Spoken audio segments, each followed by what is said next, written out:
اب ہوا کیا؟ علماء نے یہ لفظ لکھے ہیں، غور سے سنیے. کہا اس کی آواز پتہ کیسی نکلتی تھی؟ فرمایا ایسی آواز سے چیختا تھا، لوگ ارد گرد کے پوچھتے تھے کیا اس گھر میں کوئی خنزیر ہے جو خنزیر کی آوازیں نکال رہا ہے؟ وہ کہتے تھے واقعی یہ خنزیر ہے، چونکہ یہ وہ خنزیر تھا جس نے حسین کے قتل کا حکم دیا ہوا تھا. یہ ہے اس کا گندا انجام. اور اگلی بات، جب یہ مرا نا خنزیر، تو مرنے سے تھوڑی دیر پہلے اس نے اپنے بیٹے کو بلایا اور کہتا ہے میری جگہ تم حکومت سنبھال لو. اس نے کہا تو میرا باپ ضرور ہے لیکن یہ تیرے تخت پر میں نہیں بیٹھ سکتا. اس نے کہا کیوں؟ اس نے کہا تیرے تخت کے اوپر حسین کا خون لگ گیا ہے، یہ داغ ہے، میں لعنت بھیجتا ہوں ایسے تخت پر، میں نہیں بیٹھ سکتا.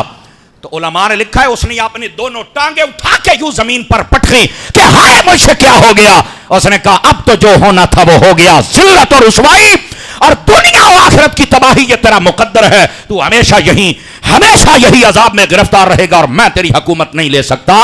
اس نے کہا اس لیے کہ اس کے اوپر قتل حسین کا داغ لگ چکا ہے اور وہ تیری وجہ سے لگا ہے اور لعنت و ملامت تیرے اوپر ہو رہی ہے، ایسی جگہ کو میں کبھی قبول نہیں کر سکتا. گرامی قدر حضرات، یہ بد نصیب تھوڑی دیر کے بعد مر گیا اور اس کے قریب گھر والے بھی نہیں آئے، گھر والے بھی بھاگ گئے. وہ جو خادم تھے، جو پرانے چمچے تھے بغیرت، انہوں نے اٹھا کر گڑھے میں اس کو دفن کر دیا اور بس جو اس کا حق ہے وہاں پہنچا. بس جو جہاں اس کا حق ہے، آپ سمجھتے ہیں کہاں پہنچا؟ سمجھ آئی نا؟ جنت کے سرداروں کو شہید کر کے جنت میں تو جا نہیں سکتا، تو پھر آپ کو پتہ یہ کہاں پہنچا. یہ لعنتی ازلی بدبخت اپنے ٹھکانہ اصلی کو پہنچا. اب ہوا کیا؟ توجہ میری طرف رکھیے. دوسری روایت یہ ہے کہ روم کی ایک لڑکی تھی، یہ اس کے عشق میں گرفتار ہو گیا اور اسے کہتا تھا کہ مجھ سے نا تنہائیوں میں آ کے ملا کرو. اس نے ایک دن کہا کہ جنگل میں آ جا، فلاں جگہ پہ میں آ رہی ہوں، تو وہاں پہ آ جا. وہ شراب اپنے ساتھ لے کے گئی، یہ دوسری روایت ہے. وہاں پر اس نے یزید کو بلایا اور اس نے اپنے گماشتوں کو کہا کہ میں صبح آ جاؤں گا. یہ جب وہاں پہنچا اس نے شراب پلائی، جب نشے میں دھت ہو گیا نا تو اس نے خنجر نکالا. اب دیکھو یار، جب اللہ بدلے لیتا ہے، آئے ہائے ہائے، اس نے خنجر نکالا، اس کے جسم کے ٹکڑے ٹکڑے کر دیے، لاش دیکھنے کے قابل نہ رہی. اور اس لڑکی نے پتہ کیا کہا؟ اس نے کہا تو مجھے کہتا ہے میں تجھ سے محبت کرتا ہوں، بڑی وفا کروں گا، میرے جیسا وفادار کوئی نہیں. اس نے کہا جہنم کے کتے، تو جب رسول پاک کے نواسے سے وفا نہ کر سکا تو میرے ساتھ وفا کیسے کرے گا؟ یہ دو روایات ہیں. یہ وہاں پر مر گیا اور کئی دنوں کر کتے، خنزیر، چیلیں اس کی لاش کو نوچتے رہے اور اس کے چمچے تلاش کرتے رہے. کہیں بھگاتے ہوئے گھوڑے جنگلوں میں پہنچے تو دیکھا ہے کہ جگہ کتے جمع تھے، تو انہوں نے دیکھا کہ یہاں کچھ لگتا ہے. دیکھا تو اس یزید کی لاش کو نوچ رہے تھے. اس کو کھینچ کر ایک گڑھے میں پھینک کر یہ واپس آ گئے. اور یاد رکھو علماء نے لکھا ہے کہ وہیں پر گڑھا نہیں بنایا گیا تھا، یہ شہر دمشق کے قریب ایک جگہ ہے، وہاں پر اس کو گڑھے میں پھینکا گیا. اور وہاں پر آج کل کیا ہے، آج کل یہ میں آپ کو بتلا رہا ہوں چونکہ میں تو وہاں سے ہو کے آیا ہوں نا، میں نے دیکھا ہے اس کی قبر جب تک وہاں، اب وہاں پر نا ایک کارخانہ ہے جس کے اندر کانچ کے برتن بنتے ہیں، اور آپ کو پتا ہے کانچ کے برتن ہوں وہاں پر آگ میں پکائے جاتے ہیں، ہمیشہ آگ جلتی ہے. نیچے اس کی قبر ہے اور اوپر آگ جل رہی ہے. اور جب تک وہ نہیں تھا تو اس کی قبر کے اوپر اینٹیں، روڑے، وٹے، لکڑیاں، جوتے لوگ مار کے جاتے تھے کہ یہ وہ خنزیر ہے جس نے امام حسین رضی اللہ عنہ کے قافلے کے ساتھ یہ کچھ قتل کروایا تھا. اس وجہ سے اس پر وہ کام ہوتا تھا. وہ اس کے مقدروں میں ہر چیز لکھ دی گئی، لیکن آج اوپر آگ ہے اور نیچے یزید کی قبر بنی ہوئی ہے اور کوئی وہاں روکنے والا نہیں. میں نے کہا روک بھی کیسے سکتے ہیں؟ مالکوں نے بتا دیا ہے جو جنت کے سرداروں کو نہ پہچان سکے، جا آگ تو پھر اس کو پہچان ہی لیتی ہے نا. سمجھ آئی؟ یہ یزید کا گندا کردار اور یہ یزید کا وہ انجام اور یزید کی یہ قبر ہے اور جس کے اوپر آج بھی آگ جل رہی ہے. اس لیے لوگوں کبھی بھی آل رسول کی دشمنی اپنے دل میں نہ رکھنا. اور یہاں یہ بھی سن لو، اصحاب رسول کی بھی مت رکھنا. سکون آل کے دشمن کو بھی نہیں ہے، سکون اصحاب کے دشمن کو بھی نہیں. خدا سب کو برباد کر دیتا ہے. اب آ جائیے ذرا کیا ہوا، باقیوں کا انجام کیا ہوا. بندہ تھا جس کا نام تھا مختار بن ابو عبیدہ ثقفی. مختار ثقفی اس کو کہتے ہیں. یہ وہ بندہ تھا جس کے گھر میں سب سے پہلے حضرت امام مسلم بن عقیل گئے تھے. لیکن جب ابن زیاد آیا اور اس نے دیکھا ماحول بدل گیا تو یہ اس کوفہ کو چھوڑ کر دیہاتوں میں کہیں چل کے چھپ گیا. اس کو ابن زیاد نے پکڑوا کے اپنے قید خانے میں قید کر دیا. امام حسین شہید ہو گئے. بعد کے اندر اس نے جیل میں سے خط لکھا کہ مجھے رہا کیا جائے, مجھے اس نے کیوں یہاں پر قید کیا ہوا ہے. اور اس نے جب وہاں سے خط لکھا, وہ یزید کے پاس پہنچا تو اس نے کہا کہ یہ تو قبیلہ بنو ثقیف کا آدمی ہے, لہٰذا ان کو چھوڑ دیا جائے, اور اگر نہیں چھوڑیں گے تو یہ ایک اور تلخی ہمارے سامنے آ جائے گی, لڑائی بن جائے گی. یہ جب چھوٹ گیا تو اس نے پھر کیا کیا, توجہ میری طرف.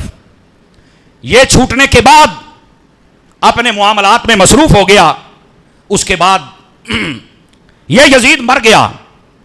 توجہ ہے حضرات آپ کی. جب یزید مر گیا تو یزید کے مرنے کے بعد حضرت عبداللہ بن زبیر کی بیعت کی گئی. حضرت عبداللہ بن زبیر ادھر مکہ مدینے میں تھے اور ادھر ملک شام کے اندر مروان اس نے سر اٹھایا. پھر اس کا بیٹا عبد الملک وہ آیا. اس کے دور کے اندر یہ بڑی جلدی میں کہ یہ کوئی زیادہ لمبا چوڑا عرصہ نہیں تھا, یہ چند مہینوں کے اندر یہ سب کچھ ہوا یہ کہ یہ جو مختار تھا اس کو کوفے کا گورنر بنا دیا گیا. مختار کے ذہن میں وہ ساری باتیں تھیں, سمجھ آئی نا. اس نے اپنا ایک سپاہی جس کا نام تھا عبداللہ اس کو بلایا, کہتا فوج تیار کرو. اس نے کہا کیا کرنا ہے؟ اس نے کہا سب سے پہلے جن لوگوں نے امام حسین کو شہید کیا تھا میدان کربلا میں تھے ان کی لسٹ تیار کرو, اور لسٹ تیار کرنے کے بعد ان سب کے مکانوں اور گھروں کو گرا کے برباد کر دیا جائے, چونکہ جو حسین کو آباد نہیں رہنے دے سکے ہم بھی ان کو کبھی آباد نہیں رہنے دیں گے. توجہ ہے جی. یہ مختار سقفی, یہ اس کا ابتدا ہے. اس کی بھی انتہا بڑی بری ہوئی تھی, یہ بھی سن لیجئے, لیکن ابتدا کیا ہے؟ میرا رب ہے نا, وہ جس کے ذریعے سے کام کروا لے. اب ہوا کیا, مختار نے یہ حکم جاری کر دیا, فوج تیار ہو گئی اور اس نے پورے کوفے میں سے ایک ایک بندے کو ڈھونڈ نکالا اور ان کے گھروں کو مار گرایا. اور گھروں کو بھی یوں گراتا تھا کہ ان کے بیوی بچے سامنے کھڑے کر کے پھر گھر گراتا تھا, اور وہ روتے پیٹتے تھے کہ یہ کیا ہو رہا ہے. اس نے کہا یوں ہی تمہیں زینب بھی کہہ رہی تھی, سکینہ بھی کہہ رہی تھی, یوں ہی زین العابدین بھی کہہ رہے تھے, یوں ہی آل رسول بھی کہہ رہے تھے کہ تم ہمارے ساتھ کیا کر رہے ہو, اور ظالموں وہ وقت یاد کرو, ہم تمہیں نہیں چھوڑیں گے. اس نے ان کے گھروں کو گروا دیا. جب یہ برباد ہو گئے باقیوں کو اس نے پکڑ لیا. پھر اس نے کہا دوبارہ, ابراہیم اشتر نامی ایک شخص تھا, اس کو کہا لسٹ تیار کرو اور پکی رپورٹ لو کہ جس نے میدان کربلا میں خاص امام پاک رضی اللہ تعالی عنہ ان کے ساتھ ظلم و زیادتی کی وہ کون ہے. اس نے نا تقریباً 30 کے قریب نام تیار کیے, 30 کے قریب پکی رپورٹ. اس میں کیا تھی؟ کہتا جی جو یزیدیوں کی لسٹ ہے ان میں سے پہلا شخص جس کا نام مالک بن نصر تھا, اس نے حضرت امام علی مقام کے سر اقدس پر تلوار کا وار کیا تھا, کہا اس کو بھی پکڑو. دوسرا حرملہ بن کامل, یہ وہ ہے جس نے شہزادہ علی اصغر رضی اللہ تعالیٰ کو پانی دینے کے بجائے تیر مارا تھا, کہا اس کو بھی پکڑو. حکیم بن طفیل, یہ وہ ہے جس نے امام علی مقام کی پیشانی پر نیزہ مارا تھا, کہا اس کو بھی پکڑو. چوتھا بندہ خولی بن یزید, یہ وہ ملعون ہے جس نے امام علی مقام کے سر اقدس کو نیزے پر چڑھایا, کہا اس کو بھی پکڑو. پانچواں بندہ عمرو بن حجاج, یہ وہ ہے جو نہر فرات پر نگران تھا اور کسی کو پانی نہیں آل رسول کو بھرنے دیتا تھا, کہا اس کو بھی پکڑو اور باندھو ان سب کو. چھٹا بندہ شمر ذل جوشن منحوس, یہ وہ ملعون ہے جس نے زخموں کی حالت میں چور چور پا کر کربلا کے میدان کو امام علی پاک کے سر کو تن سے جدا کر دیا تھا, یہ تھا سر کاٹنے والا, کہا اس کو بھی پکڑو, باندھو اس کو. اور ساتواں بندہ ابن سلیم کلبی, یہ وہ ملعون ہے جس نے شہادت کے بعد آپ کی ہاتھ میں پہنی ہوئی انگوٹھی اتاری, اتر نہیں رہی تھی, انگلی کاٹ دی اس بدماش نے, استغفر اللہ, کہا اس کو بھی پکڑو, باندھو اس کو بھی پکڑ لیا گیا. آٹھواں بندہ زید بن وقاد, یہ وہ ملعون ہے جس نے آل رسول کے کئی شہزادوں پر حملے کیے, کہا اس کو بھی پکڑو.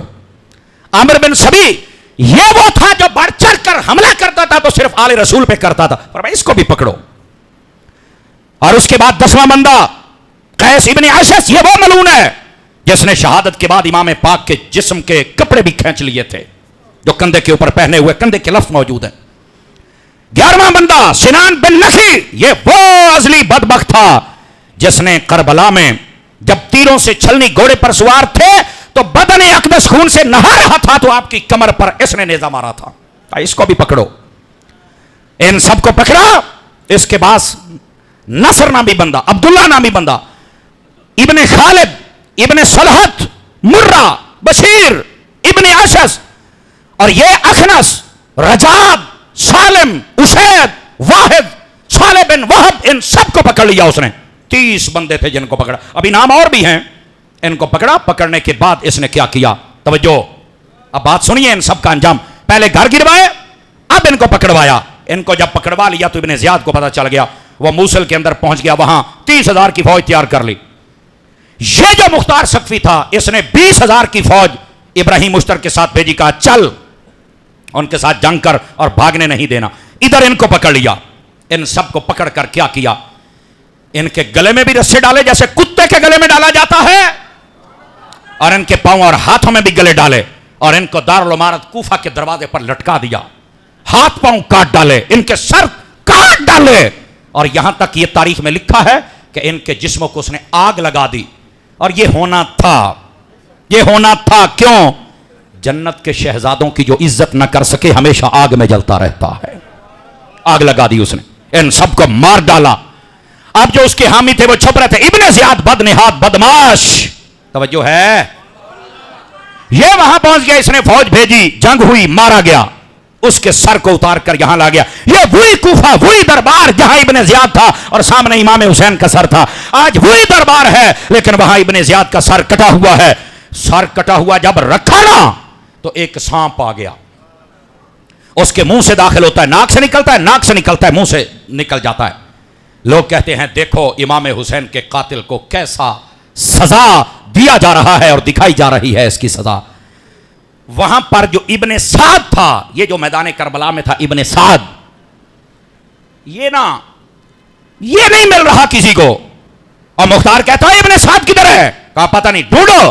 ڈھونڈتے ڈھونڈتے پتہ چلا ایک مکان میں خلوت نشین ہو گیا ہے، بس اب یہ اللہ اللہ کرتا ہے، عبادت گزاری کرتا ہے۔ اور بے غیرت، امام حسین کو شہید کرنے کے بعد اللہ اللہ کرتے ہو، اتنی بے حیائی اور بے غیرتی۔ جب اس کی فوج وہاں پہنچی، مختار خود بھی پہنچا، اس نے کہا دروازہ کھٹکھٹا، اس کا بیٹا باہر آیا کتنے تیرا پیو؟ اگر نفل پیا پڑھتا ہے، اور فوجی نو گلے آنے آگا مارے دے سوٹا کن ڈالا، بغیرت دے گرے بان چو پھڑ کے کتے نو باہر لیا۔ حسین کے قتل کے وقت اس کو نفل نہیں یاد آئے، ہون بڑے نفل پڑھتا پیا ہے۔ کھینچ کے اس کتے کو باہر جب لایا گیا تو کہتا یار مجھے معاف کر دے۔ آپ نے کہا نہیں نہیں نہیں نہیں نہیں، ہونی تو چس آئی ہے۔ کہا کیسے؟ کہا پہلے تو تمہیں یہ بتاؤں گا، تجھے یہ عبادتیں نہیں بچا سکتی، بچانا تھا تو رسول کی نسبتوں نے بچانا تھا، ان کا تم نے لحاظ نہیں کیا، اب سن تیرا اثر کیا ہوگا۔ اس نے کہا تیرا اثر وہی کروں گا جو تم نے امام کے ساتھ کیا۔ وہ کیسے؟ اس نے کہا تم نے امام حسین کا بیٹا امام حسین کے سامنے شہید کیا تھا نا؟ اس نے کہا بالکل۔ اس نے کہا مجھ سے غلطی ہوگی۔ فرمایا بہرحال ہوں میں نہیں کروں گا۔ اس نے وہی بیٹا اس کے سامنے قتل کیا، تڑپتا رہا، ہائے میرے بیٹے کے ساتھ کیا، دوسروں کو قتل کیا، اس کی بیویوں کو باہر نکالا، کہندا کڈو انہاں دی بیویاں نو باہر، ایتھے کڈ کے کہندے نوں اے دے سامنے دیاں لتاں وڈو، اے دا سر وڈو، اے دے ہاتھ وڈو، کتے نو اگ لاؤ، تاکہ پتہ چلے تمہارا حشر کیا ہوتا ہے، تاکہ تمہیں پتہ چلے تم نے آل رسول کے ساتھ کیا کیا تھا۔ وَسَيَعْلَمُ الَّذِينَ ظَلَمُوا أَيَّ مُنْقَلَبٍ يَنْقَلِبُونَ۔ آئے ہائے، اللہ ان قریب بدلے لے گا ان ظالموں سے۔ بتاؤ اے ظالموں، تم کیسے، تم بھاگ تو نہیں سکتے ہو، بدلے تو رب لے گا۔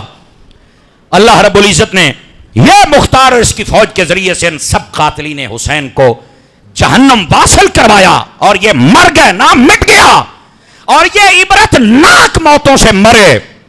یزیدیت پر ہمیشہ لعنت، اور حسینیت کا نام ہمیشہ ہمیشہ بلند کر دیا گیا۔ اب پھر کیا ہوا ذرا غور سے سنیے گا، آخری بات ہے، پھر انشاءاللہ اگلے جمعے اس کا تتمہ بھی میں آپ کے سامنے عرض کروں گا۔ بات یہ ہے، یہ سر یہاں سے کاٹ کر حضرت محمد بن حنفیہ جو حضرت امام حسین کے سگے بھائی ہیں، سمجھ آ رہی ہے، محمد ان کا نام ہے، حضرت علی کے بیٹے ہیں، یہ مدینہ شریف میں تھے، یہ کربلا میں ساتھ نہیں گئے تھے، امام حسین خود چھوڑ کے گئے تھے، ٹھیک ہے، اور امام زین العابدین کے پاس یہ سر بھیجے کٹے ہوئے کہ دیکھو میں نے ان دشمنوں کے ساتھ کیا کیا ہے۔